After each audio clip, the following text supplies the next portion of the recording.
Namaskar and welcome. You're watching Newsnight. Well, 20 years ago this day, September 11th, the worst ever terrorist attacks in United States of America shook the entire world. What later came to be known world over as 9/11 terror attack.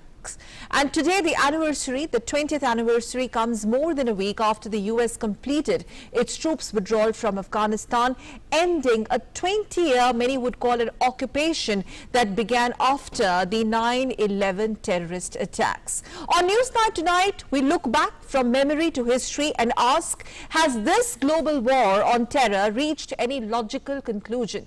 And the other big story, or the other big talking point tonight on Newsnight, we also take a closer look at the first ever 2+2 India-Australia ministerial dialogue. But first up on Newsnight, here are the headlines.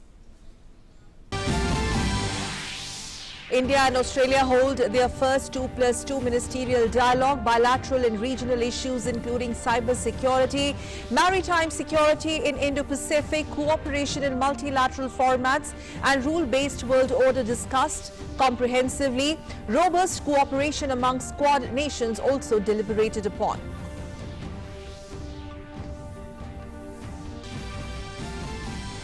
Situation in Afghanistan figures prominently in 2+2 India-Australia talks. Both sides reaffirm commitment to United Nations Security Council resolution to dismantle terror, reiterate Afghan soil in no way be used to breed terror and terror activities. 20th anniversary of 9/11 attacks observed. US President Joe Biden visits New York to honor the victims of the devastating assault on 20th anniversary of September 11. Biden says a central lesson for Americans to take away from September 11 was that of unity is our greatest strength.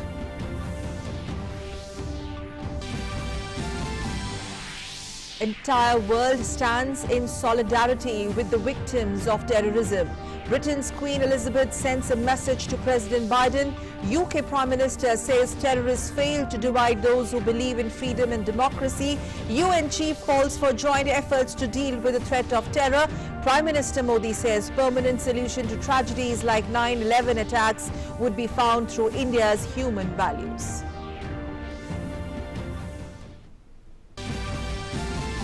In other big story, Prime Minister Modi inaugurates Sardar Dham Bhavan in Ahmedabad. Prime Minister says Sardar Dham will inspire the future generations to live the ideals of Sardar Vallabhbhai Patel. On 100th death anniversary of Subramanya Bharti, Prime Minister announces setting up a chair on his name in Banaras Hindu University.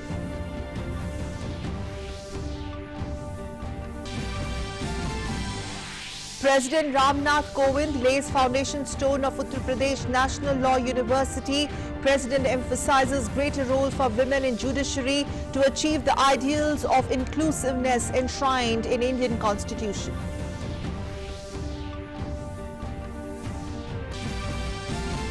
Delhi NCR witnesses highest rainfall in 46 years. Orange alert issued as monsoon rains breaches the 1,000 millimeter mark. Water clogging reported in several parts of the capital.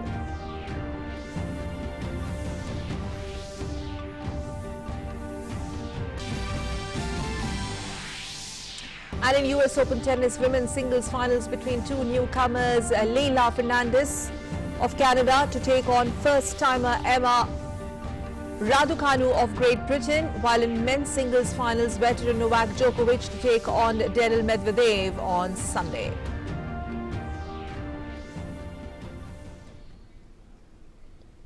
And now for the top story in detail.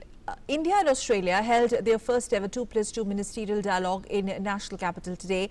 The meeting took place between Defence Minister Rajnath Singh, External Affairs Minister Dr. S. Jaishankar, Australian Foreign Minister Marise Payne and Australian Defence Minister Peter Dutton. In-depth discussion on bilateral and regional issues including Afghanistan, maritime security in Indo-Pacific, cooperation in multilateral formats and other related topics were discussed. India has also invited Australia to engage in India's growing defence industry. Here's more in this detailed report. Saturday, Defence Minister Rajnath Singh opened the 2+2 event by acknowledging robust defence ties over the years between India and Australia. Rajnath Singh noted both sides appreciated continued participation of Australia in the Malabar exercises. He also gave a sense how India looks forward to collaborations, co-production and co-development of defence equipment from Australia. Bilateral defence cooperation पर हमने सभी services में military engagements का विस्तार करने, greater defence information करने की सुविधा प्रदान करने और म्यूचुअल लॉजिस्टिक सपोर्ट के लिए मिलकर काम करने का भी निर्णय लिया है। डिफेंस कोऑपरेशन के संदर्भ में मालाबार एक्सरसाइजेज में ऑस्ट्रेलिया की निरंतर भागीदारी को देखकर दोनों पक्षों को प्रसन्नता हुई है। हमने ऑस्ट्रेलिया को भारत के बढ़ते रक्षा उद्योग में शामिल होने और रक्षा उपकरणों के को प्रोडक्शन और को डेवलपमेंट में सहयोग करने के लिए भी आमंत्रित किया है। Both the foreign ministers and the defense ministers discussed a wide range of issues. Though the matter of central concern was obviously the continuously evolving situation in Afghanistan, besides that, several issues were also discussed on the defense sector. Highlighting the unique relationship between India and Australia, External Affairs Minister Jai Shankar said that the meeting also focused on Afghanistan. Answering a question on China calling Quad as Asian NATO, External Affairs Minister S. Jai Shankar said that Quad is a platform where 4 countries have come to cooperate for their benefit and for the benefit of the world.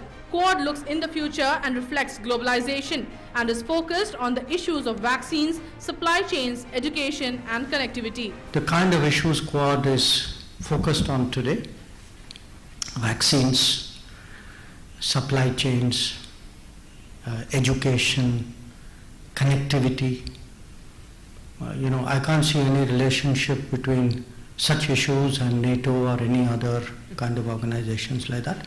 So I think it's important not to misrepresent what is the reality out there. Australian Foreign Minister Marise Payne acknowledged that 2+2 comprehensive strategic partnership underlined positive vision, with issues of the Indo-Pacific region also being accorded importance. Australia and India share a positive vision of a free, open, secure, inclusive Indo-Pacific. As maritime powers and outward-looking democracies in the Indo-Pacific, our cooperation is essential. We've talked today about many things, but including the strong and enduring Australia-India relationships in trade, in community links, in cyber and climate and defence. Referring to India-Australia relationship touching a historic height, the Australian Defence Minister Peter Dutton elaborated on concerted focus on strategic partnership in armed forces activities, security partnership and also ensuring rules-based international order. The friendship and partnership between our two nations is essential for helping to ensure our region is secure and stable. Continue to collaborate in other areas like defence science and technology, and importantly cyber security. Such activities are paving the way for deeper and more sophisticated operational cooperation between our two nations. During the discussions, both sides emphasized the need to ensure free flow of trade, adherence to international rules and norms, and sustainable economic growth in the entire region. On the bilateral defence cooperation, India-Australia 2+2 framework have agreed to expand military engagements across services, facilitate greater defence information sharing, and to work closely for mutual logistic support. With inputs from Meghna Dev, Bureau Report, DD India. In fact, Australian Foreign Minister Marise Payne and Australia's Defence Minister Peter Dutton also called on Prime Minister Narendra Modi. Ministry of External Affairs said that our leaders' guidance and commitment to the Indian-Australia relations has lent significant momentum to our ties. And our first talking point tonight on Newsnight, we talk about the significance or the main deliverables as far as first India-Australia 2+2 ministerial dialogue that concluded in national capital today between the defence and the external affairs ministers of the two countries, that is India and Australia. And to do so, we are joined by Mohan Kumar, Ambassador Mohan Kumar, former senior diplomat, on the show, and very glad also to have Professor Harsh Pant, distinguished fellow ORF, joining us on the show. Gentlemen, both of you, good evening and thank you. I would like to start with Ambassador Mohan Kumar. I'm sure you heard our comprehensive report and the statements coming from both sides. First up, since defence ministers in opening remarks of Raksha Mantri, defence cooperation was one of the one of the biggest takeaways, and how India wants Australia to invest, collaborate more in that space. How do you look at the significance, the timings and the outcome of this being the first 2+2 between the two nations?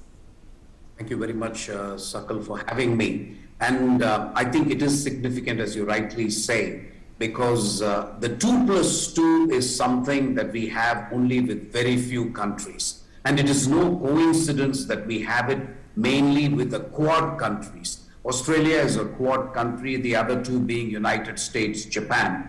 And there is now the line between foreign policy and security policy is getting thinner and blurrier by the day. Because when you talk of Indo-Pacific, you're talking of maritime cooperation and security. There is very little line dividing foreign and security policy, and therefore it becomes extremely important to coordinate your actions with a partner like Australia, which is a maritime power. And therefore, I see this as an important step forward. I would, however, remind your audience that the real breakthrough, I think, was 2020, when the relationship itself was upgraded to a comprehensive strategic partnership between Prime Minister Modi and that Prime Minister. And since then, we've had a mutual logistics agreement between Australia and India, which enables us to really use our bases for refurbishment and refueling and so on. So I think the Australian-Indian defense relationship has caught on with the foreign relationship. The foreign affairs ministries of both countries have always been close, and it's been going on for years and years. But I think what has happened is that the defense leg of the relationship, I believe, has now caught on. And I therefore find a new equilibrium in the relationship between the two countries. It's not a matter of coincidence that these are the two countries which have suffered massive deterioration in ties with China. It's no coincidence. Australia has had a real setback in its ties with China, and so has India. So you could also interpret this as a sign that we are trying to get our act together. I also find it interesting that they talked of Afghanistan. Yes, we're coming to that point. In terms of ensuring that the UN Security Council resolution be respected, Ambassador which means not allowing Afghanistan's soil to be used for terrorist activities outside Afghanistan. So I'll stop here. But really an important development from all points of view. The positions taken by two nations, particularly this Afghanistan and the future of Afghanistan, figured prominently. We're going to play out the two bites in a bit. But before that, I'm going to take this question to Professor Pant. Responding to that very specific question on China being called Quad as Asia NATO, because Ambassador Kumar also talked about the China factor and the response of our external minister to that. From Quad perspective and from China's perspective, where do you see this going, the positions that both India and Australia have taken? Well, I think from India's perspective, from Australia's perspective, there is a logical argument to be made about the very nature of the Indo-Pacific, its evolution, and the dynamism that the concept has gained in recent times, bringing with it a new energy in the foreign policies of the country. So for India and Australia, it's a no-brainer that the logic of the Indo-Pacific would culminate in the two countries becoming ever so closer, both in their foreign policy and the defense policy. For China, of course, we have seen that China does not believe in this notion of the Indo-Pacific, and therefore any attempt by like-minded countries to work together is seen as threatening to Beijing, to the Chinese Communist Party, and therefore you see them going berserk when it comes to Quad, when it comes to Indo-Pacific narrative. We know that the first iteration of the Quad Chinese behavior actually was very aggressive, and it was one of the reasons why Quad could not take off in its first avatar. But when it, the relations with almost all countries of the Quad deteriorated with China from 2007 to 2017, when Quad was resurrected. So China itself should comprehend the reasons why it is happening, because China is the reason why the Quad has been resurrected. But the member states, as Mr. Jaishankar said, Minister Jaishankar said, the Quad countries have laid out a very positive agenda for Quad. It is not against anyone. It is not targeted against anyone. When you look at supply chains, when you look at cyber security, maritime security, these are all global commons, and countries around the periphery in the Indo-Pacific, like-minded countries, want to work together so that a relative degree of stability is there in the region and no one power can hegemonize the region. And I think that's something that is in the benefit of not only India and Australia, but a large number of even smaller countries in the region that are actually scared with the shift in the balance of power in the region. Okay, I'm requesting both of you to stay with us, because that question, responding to that question significantly on Afghanistan, let's take a look at what External Affairs Minister said. In fact, responding significantly to a very question on Afghanistan in the 2+2 India-Australia dialogue, the External Affairs Minister said that the concerns about the inclusiveness of dispensation, treatment of women, treatment of minorities, matters related to travel of Afghans and issues regarding various humanitarian assistance also came up. In fact, let's listen in what he said. Let's play out that bite, please.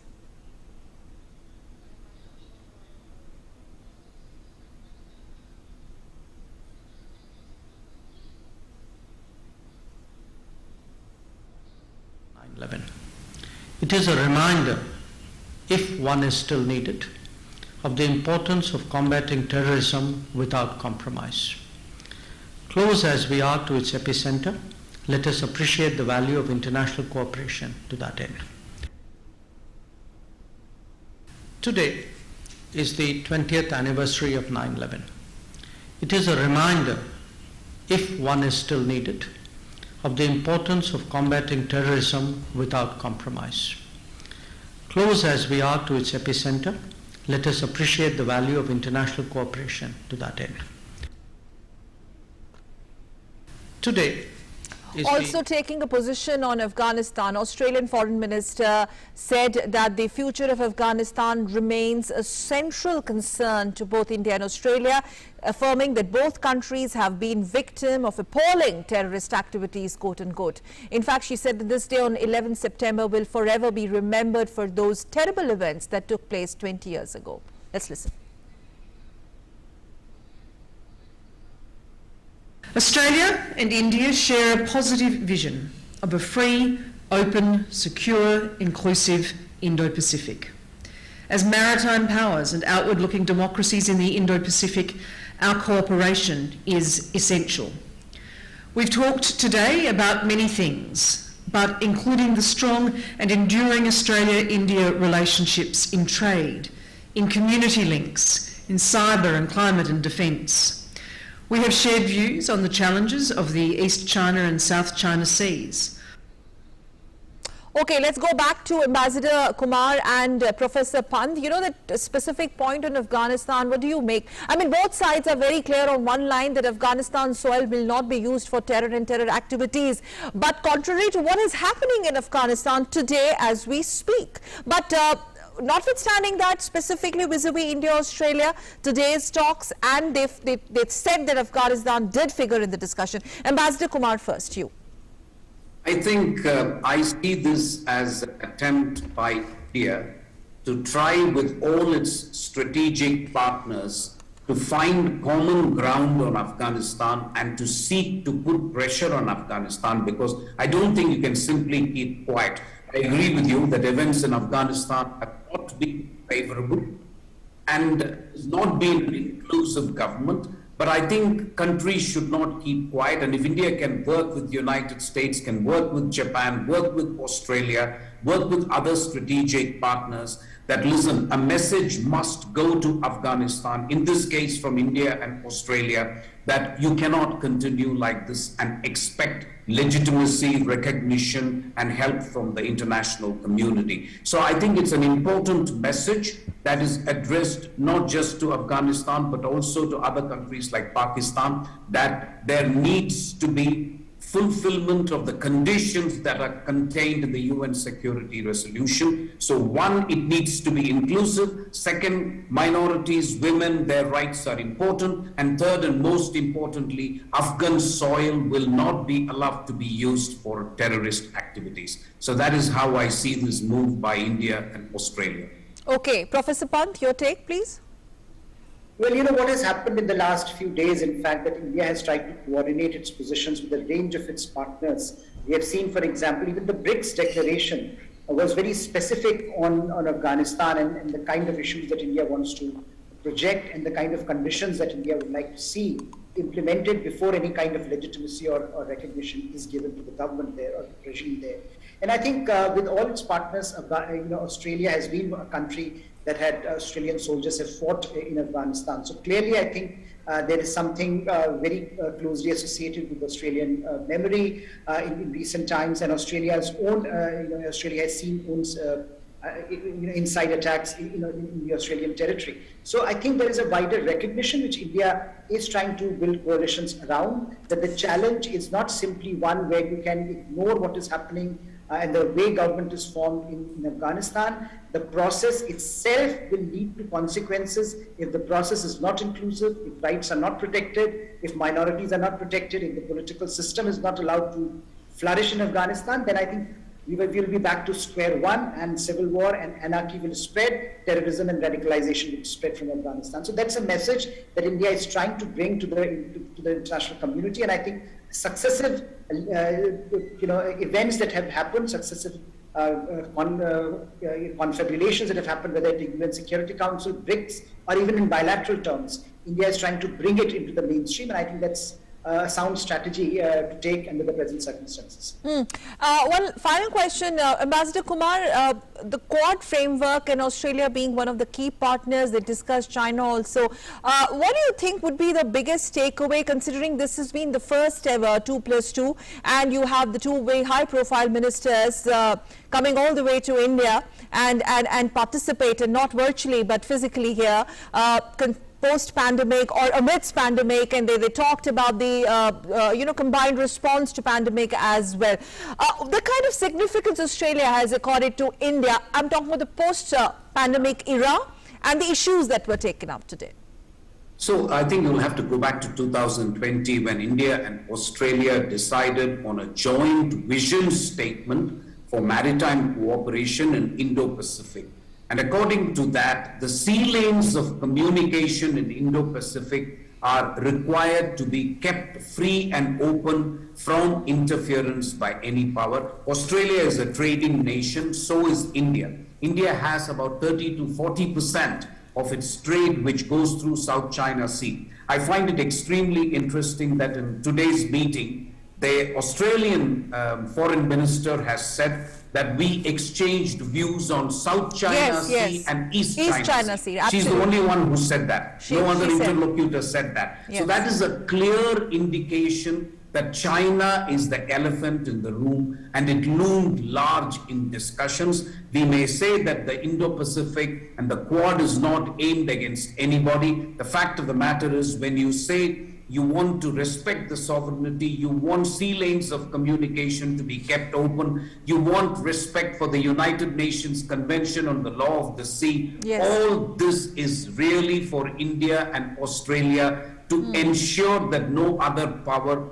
has a veto on the Indo-Pacific. So that's the way I see it. Yes. Professor Pant. Yes, indeed. I think I would agree with Ambassador Kumar there that in a wider sense, what we are looking at with this 2+2 dialogue is an attempt by two very, very important countries in the region to carve out an expansive vision for the region as well as for the bilateral partnership. And I think as Australian Foreign Minister has repeatedly said, that India-Australia relations, good relations, sound relations are important for the two countries, but also for the region, because we are looking at a region that is extremely in flux. There is a lot of instability. The challenges from South China Sea, East China Sea to the Himalayas, they are rising by the day. And unless like-minded countries take coordinated positions, it would be very difficult to balance out against those elements that are bent on, that are intent on creating instability. And I think the message from these 2+2 dialogues is very clear, that foreign and security policies are coordinated, that a whole of government approach is needed now to look at the strategic picture and then to map out India's and Australia's foreign policy priorities in a region that is going to be the epicenter of global politics and global economics. Yes, that's right. On that note, thank you very much, Professor Pant and Ambassador Mohan Kumar, for joining us on the show on Newsnight tonight. Thanks. And now let's move on and talk about the other big talking point on the show tonight. In a pre-recorded 6-minute message that was recorded in White House to mark the 20th anniversary of the September 11 terror attacks, US President Joe Biden remembered the events as a moment defined not only by heroism but unity and resilience. Nearly 3,000 people or more were killed in terrorist attacks in New York, in Washington, D.C. and Pennsylvania, an event which altered the world order in many ways. This anniversary also comes more than a week after the United States completed its withdrawal from Afghanistan, the troop withdrawal from Afghanistan, ending a 20-year engagement that began soon after the 9/11 terrorist attacks 20 years ago.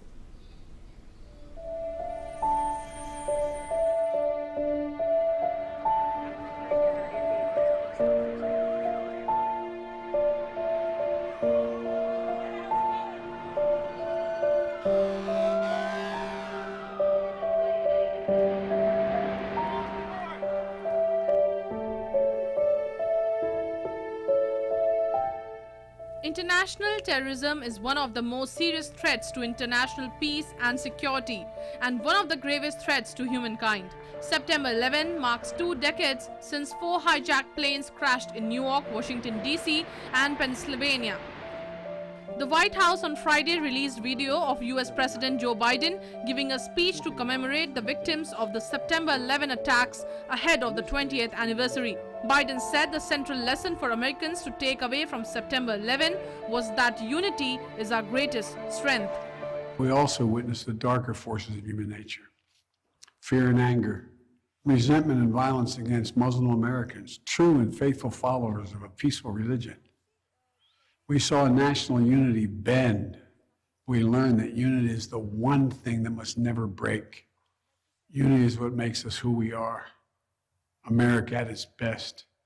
To me, that's the central lesson of September 11th.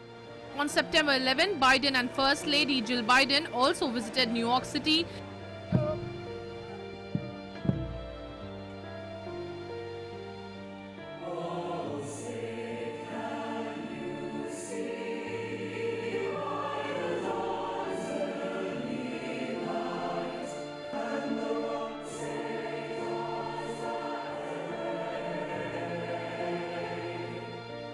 Message of solidarity and tributes for the victims of 9/11 poured in from around the world. United Nations Secretary General Antonio Guterres in his statement said that today we stand in solidarity with the people of New York City, the United States of America, as well as all victims of terrorism everywhere around the world. At a press conference at UN headquarters on Friday, United Nations Secretary General also called for joint efforts of all countries to deal with the threat of terrorism.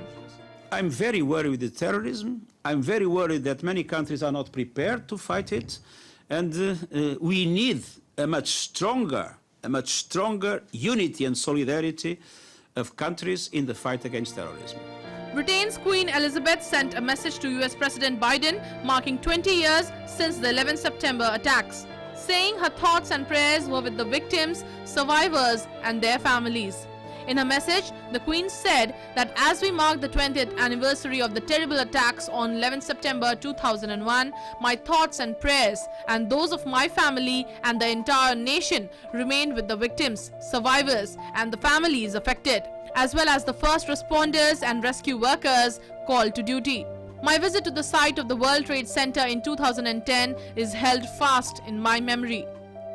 British Prime Minister Boris Johnson in a video message said that the Al-Qaeda attacks on 9 September in the United States failed to divide those who believe in freedom and democracy. Johnson said the 67 Britons who died in the attacks are a symbol of the eternal friendship between the United Kingdom and the United States. They failed to shake our belief in freedom and democracy. They failed to drive our nations apart or to cause us to abandon our values or to live in permanent fear. The fact that we are coming together today in sorrow but also in faith and resolve demonstrates the failure of terrorism and the strength of the bonds between us. Back in India, Prime Minister Narendra Modi said that 9/11 is a date that is remembered for the attack on humanity and it has taught many things to the world. PM said that the world has now realized that a permanent solution to tragedies like the 9/11 terror attack would be found through India's human values. आज के ही दिन स्वामी विवेकानंद ने उस वैश्विक मंच पर खड़े होकर दुनिया को भारत के मानवीय मूल्यों से परिचित कराया था।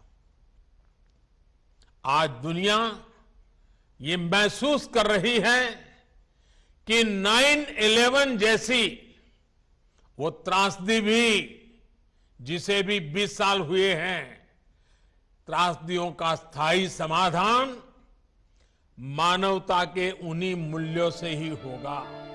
To mark the occasion, U.S. Secretary of State Antony Blinken, U.S. Attorney General Merrick Garland and FBI Director Christopher Wray led brief commemoration ceremonies in Washington and Virginia for their respective agencies. On September 11, 2001, 19 militants associated with Al-Qaeda hijacked 4 commercial airplanes to carry out devastating suicide attacks against the United States. The 9/11 attacks killed 2,977 people, the single largest loss of life resulting from a foreign attack on American soil, according to the 9/11 Memorial Museum. Bureau Report, DD India.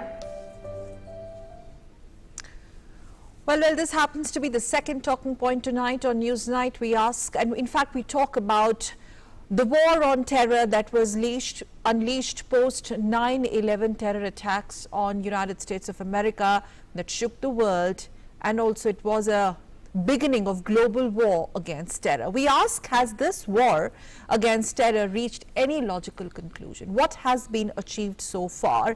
And Professor Harsh Pant continues to be with us, distinguished fellow ORF. How do you look back, Professor Pant, and the outcome of the war which still continues, the war to dismantle terror, and ironically it is coinciding with what we are seeing on ground in Afghanistan, the Taliban taking over? Yes, indeed, it's quite ironical that this, the 20th anniversary of 9/11 attacks, I think is being more will be more remembered for the Taliban coming back to power in Afghanistan, something that the so-called war on terror post 9/11 was supposed to dismantle. And it did dismantle. I think the initial phase of the war was of the response of America was quite successful because it dislodged a terror regime in Afghanistan. It brought democracy in Afghanistan. It brought a new ray of hope for minorities, for women, for all those marginalized in Afghanistan who had been out of the mainstream, who had been at the receiving end of the brutality of the Taliban. And so for 20 years, we saw a government with all its problems, in Afghanistan flourishing. There was a democratic government in Afghanistan for 20 years, which is in itself a record. But I think what happened primarily is that America got distracted with the other war, which was the war on Iraq. Yes. And I think that, yes, and that distraction created all sorts of consequences for the US, for the world, for us, and for I think most notably for ordinary Afghans who are in the midst of another crisis today. And the way it changed the world order, not really changed, but altered the world order. It gave a new perspective to the way the world started looking at terror, and particularly some countries that were seen harboring terror, and those countries, by the way, still continue to harbor terror. Yes, I think what was interesting was, India had been a victim of terror much before 9/11 happened. And India has always been saying that, look, there are problems, especially Pakistan exports terror. Pakistan is a terror factory, is the epicenter of global terrorism.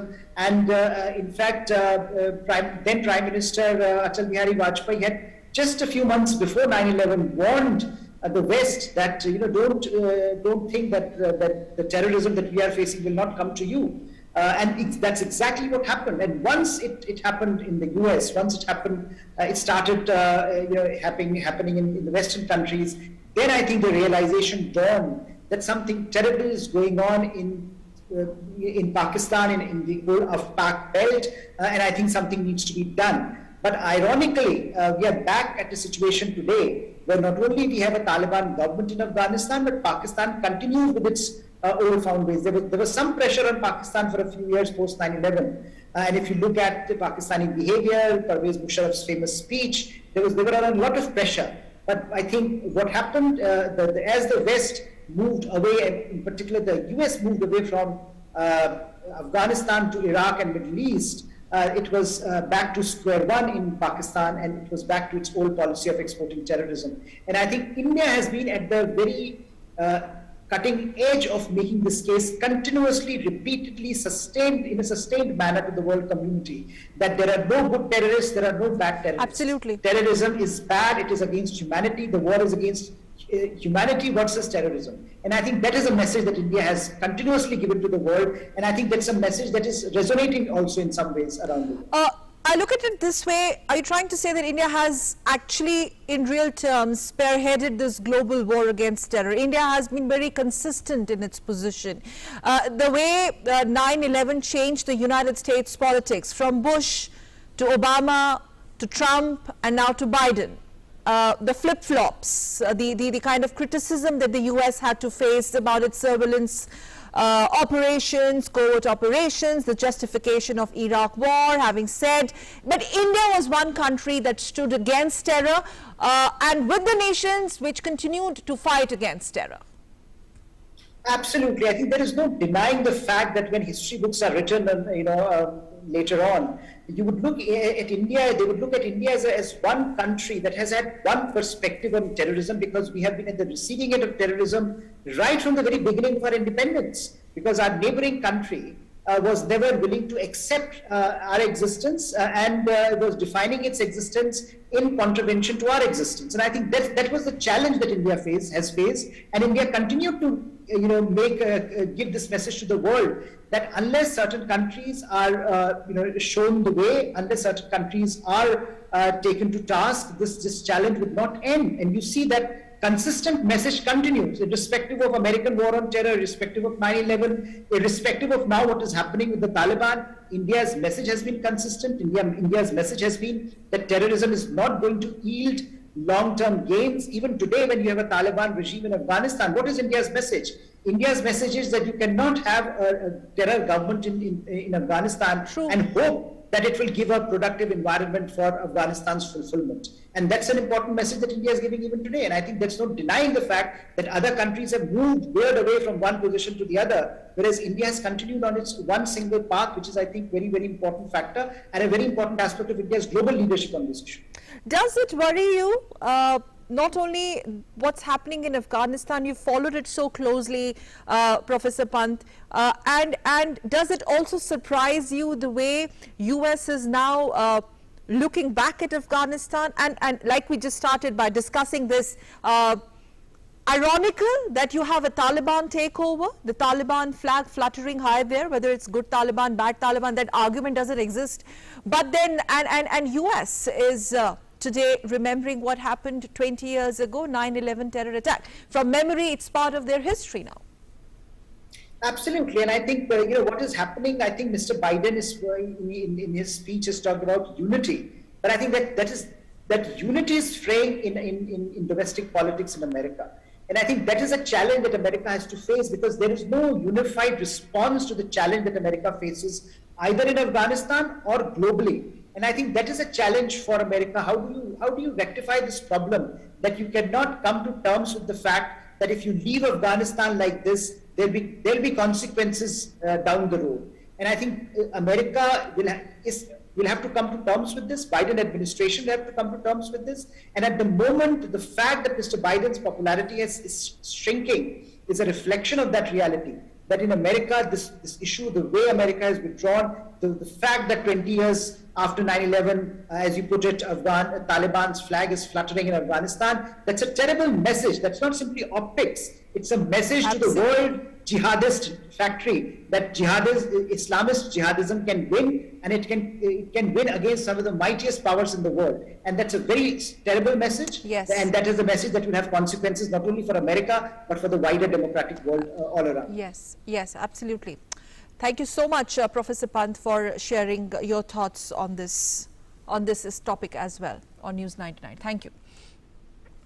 And now let's move on and take a quick look at the other stories that we are tracking for your news night. Prime Minister Narendra Modi on Saturday inaugurated Sardar Dham Bhavan in Ahmedabad, which will provide hostel facilities to girls and boys from rural areas who aspire for a better job. The complex promises to provide training, boarding and lodging facilities to all such students at reasonable rates. Sardar Dham has been working towards educational and social transformation, also upliftment of weaker sections of the society and providing employment opportunities to youngsters. Here's a report.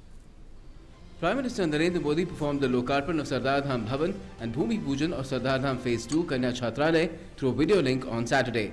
Speaking on the occasion, the PM said that the pandemic affected India, but our recovery is faster than the damage. The PM said that when global supply chains were being disrupted, we were launching PLI schemes to turn the tide in India's favor. जब बड़ी-बड़ी economies defence में थी, तब हम reforms कर रहे थे. जब ग्लोबल सप्लाई चेन्स डिसरप्ट हो रही थी, तो हमने नए हालातों को भारत के पक्ष में मोड़ने के लिए पीएलआई स्कीम शुरू की. अभी पीएलआई स्कीम को टेक्सटाइल सेक्टर के लिए बढ़ाने का फैसला भी लिया गया है. इसका बहुत बड़ा लाभ देश के टेक्सटाइल सेक्टर को, सूरत जैसे शहरों को होगा. The PM also lauded all members associated with the Sardar Dham Trust for their dedication to the service of humanity. He admired their emphasis on the empowerment of the youth as well as the poor and especially women. The PM said that the state-of-the-art building, girls' hostel and modern library will empower the youth. He said that Sardar Dham will not only become an establishment for building the future of the country, but also inspire future generations to live by the ideals of Sardar Sahib.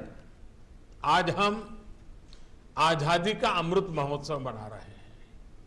आजादी के 75 साल, ऐसे अवसर पर हम लोग आज देश की आजादी के उस जंग को याद करते हुए प्रेरित हो रहे हैं. लेकिन इस छात्रावास में जो बेटे बेटियां पढ़ने वाली हैं और आज जो 18, 20, 25 साल की उम्र के हमारे नौजवान हैं, 2047 2047 जब देश की आजादी के 100 साल होंगे, तब ये सारे लोग देश की निर्णायक भूमिका में होंगे. Prime Minister Modi also said that Gujarat has been a land of collective efforts from the past till today. The PM said continuous efforts are being made to bring forward those sections of society who've been left behind. सरकार में अब एक अलग सहकारिता मंत्रालय का गठन भी किया गया है. किसानों, नौजवानों को सहकार की शक्ति का पूरा लाभ मिल सके, इसके लिए जरूरी कदम उठाए जा रहे हैं. समाज के जो वर्ग, जो लोग पीछे छूट गए हैं, उन्हें आगे लाने के लिए सतत प्रयास हो रहा है. आज एक और दलितों, पिछड़ों के अधिकारों के लिए जिम्मेवारी के साथ अनेक काम हो रहे हैं, तो वहीं आर्थिक आधार पर पिछड़ गए सवर्ण समाज के लोगों को भी 10% आरक्षण दिया गया है. The Prime Minister also remarked that national education policy will prepare students for the skills demanded from our youth in the market in future from the very beginning. He said Skill India mission is also a big priority for the country. Under this mission, lakhs of youth have got the opportunity to learn different skills and are becoming independent. With inputs from Sudhakar Das, Bureau Report, DD India.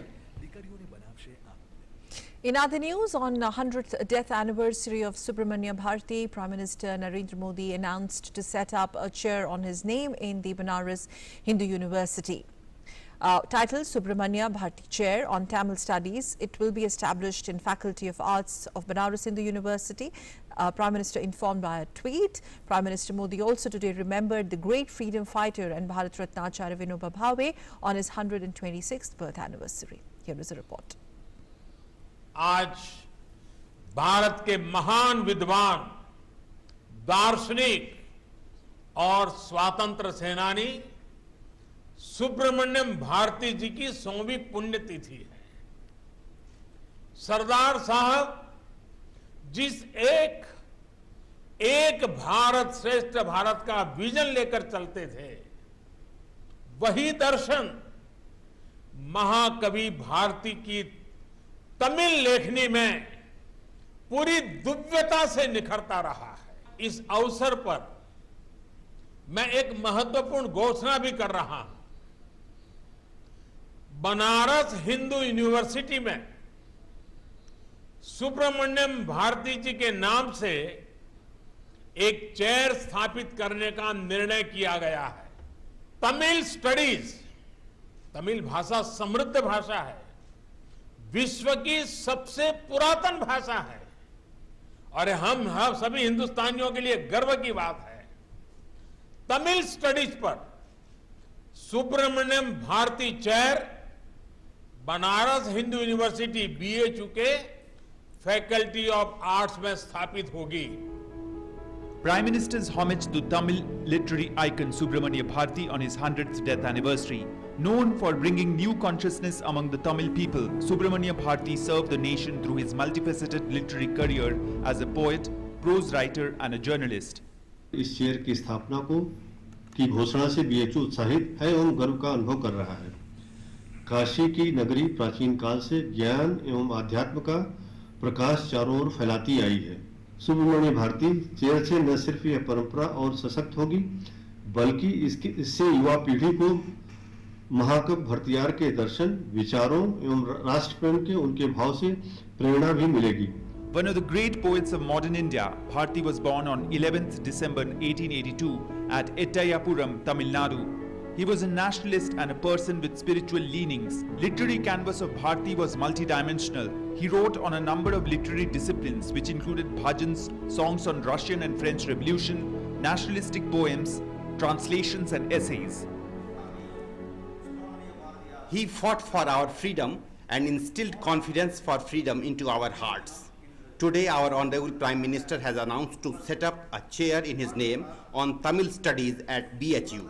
I thank our Honorable Prime Minister. Due to closeness with renowned freedom fighter Bal Gangadhar Tilak and V.O. Chidambaram Pillai, Bharati remained apprehensive of his arrest. That's why he went to Pondicherry, which was ruled by France. He continued his nationalist writings in Tamil from there. A far-sighted person, Bharati wrote in 1920, "Come dance and sing, because we have got independence." The great poet Subramanya Bharati fueled the urge to get independence among the people in Tamil Nadu, like the great philosophers Voltaire and Rousseau did in the French Revolution. He was badly affected by the imprisonments, and by 1920, when a general amnesty order finally removed restrictions on his movements, Bharati was already struggling. He called on Mahatma Gandhi, who was very much influenced by the fearless and multifaceted personality of Bharati. Mahatma Gandhi asked people to take care of Bharati's health. However, Bharati's health couldn't improve. He passed away on 11th September 1921. Bureau Report, DD India. Moving on this day in year 1893, Swami Vivekananda delivered his speech at the World's Parliament of Religions in Chicago, beginning with the words, and I quote, "Sisters and brothers of America," unquote. The speech made the audience realize that they were listening to someone who could really show them the path of universal brotherhood. The speech by Swamiji has been referred by leaders from across the globe to remind the audience of the values which Swamiji or Swami Vivekananda's speech stood for, that is compassion, brotherhood, tolerance and acceptance. Between September 11 and 27, 1893, Swami Vivekananda delivered 6 lectures at Chicago. Take a look. In fact, Information and Broadcasting Minister Anurag Singh Thakur addressed a virtual program at JNU on 128th anniversary of Swami Vivekananda's iconic 1893 speech at Chicago. He said Swami Vivekananda's address not only gave a message to the world but also brought a big transformation in India. Has led the nation upon a journey towards Atmanirbhar Bharat. Modi ji's vision and mantra of Sabka Saath, Sabka Vikas, Sabka Vishwas and Sabka Prayas embodies and encapsulates the thoughts of Swami Vivekananda ji. The mantra will enable us to accelerate and achieve the vision of Atmanirbhar Bharat. In other news, President Ramnath Kovind laid the foundation stone of the Uttar Pradesh National Law University as well as the new building premises of the Allahabad High Court. Speaking on the occasion, President highlighted the increasing participation of women in the country's judicial system. He emphasized that establishment of a truly just society would be possible only when the participation of women increases in all areas, including judiciary. He said that if we have to achieve the inclusive ideals of our constitution, then the role of women in the judiciary also has to be increased. पिछले महीने ही हम सब लोग जानते हैं कि न्यायपालिका में महिलाओं की भागीदारी का एक नया इतिहास रचा गया है। मैंने उच्चतम न्यायालय में 3 महिला न्यायाधीशों सहित 9 न्यायाधीशों की नियुक्ति को स्वीकृति प्रदान की। आज उच्चतम न्यायालय में नियुक्त कुल 33 न्यायाधीशों में 4 महिला न्यायाधीशों की उपस्थिति न्यायपालिका के इतिहास में आज तक की सर्वाधिक संख्या है। Well, as part of the ongoing Poshan Ma, which is being celebrated under the Azadi Ka Amrit Mahotsav, the Union Minister for Women and Child Development, Smriti Irani, attended a program in Imphal, that is in Manipur. Delivering the keynote address at an event at the City Convention Centre in Imphal, the minister said that public participation in Nutrition Month, that is Poshan Ma, is converting nutrition awareness into a mass movement. मात्र आंगनबाड़ी से प्रेरित अथवा आंगनबाड़ी तक सीमित नहीं है। एक जन आंदोलन है, एक जन अभियान है। It has a social, a moral and an economic cost.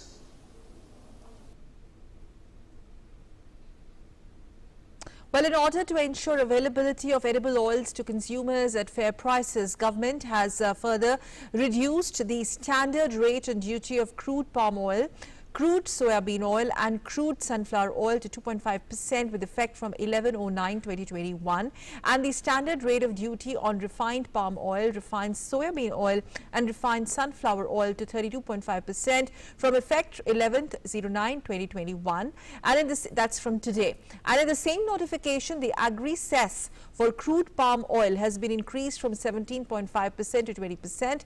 Earlier also, between February 2021 and August 2021, government had taken series of steps to mitigate the rise in these prices.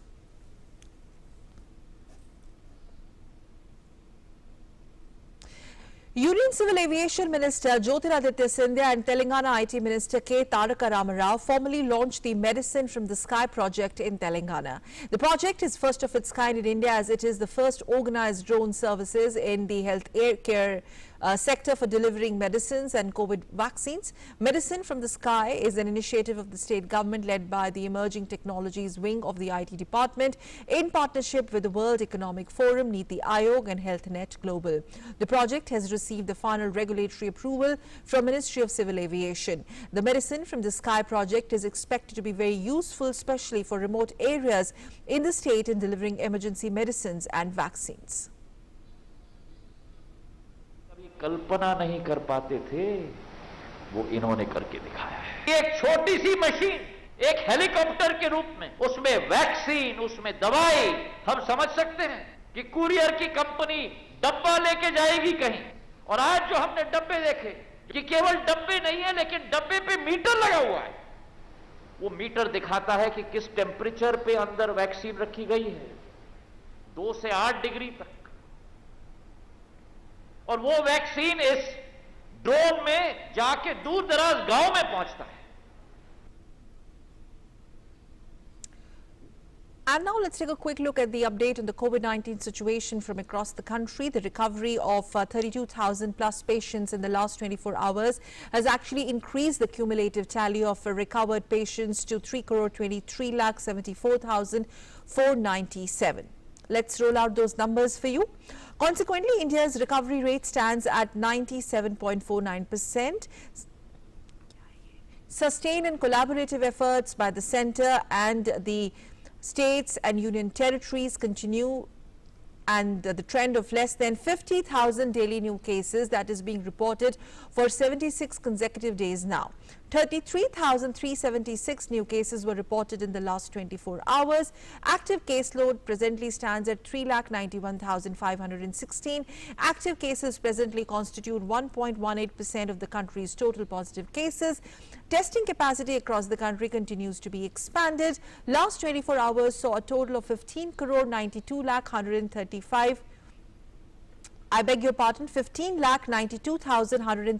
tests being conducted. India has so far conducted over 54 crore cumulative tests, while testing capacity has been enhanced across the country. Weekly positivity rate at 2.26% remains less than 3% for the last 78 days now. The daily positivity rate reported to be 2.10%. Daily positivity rate has remained below 3% for the last 12 days. Union government is committed to accelerate the pace and expansion of the scope of COVID-19 vaccine throughout the country. India's cumulative vaccination coverage has crossed 73.73 crore, which means more than 64 lakh vaccine doses have been administered as of on 11th of September till 7 p.m.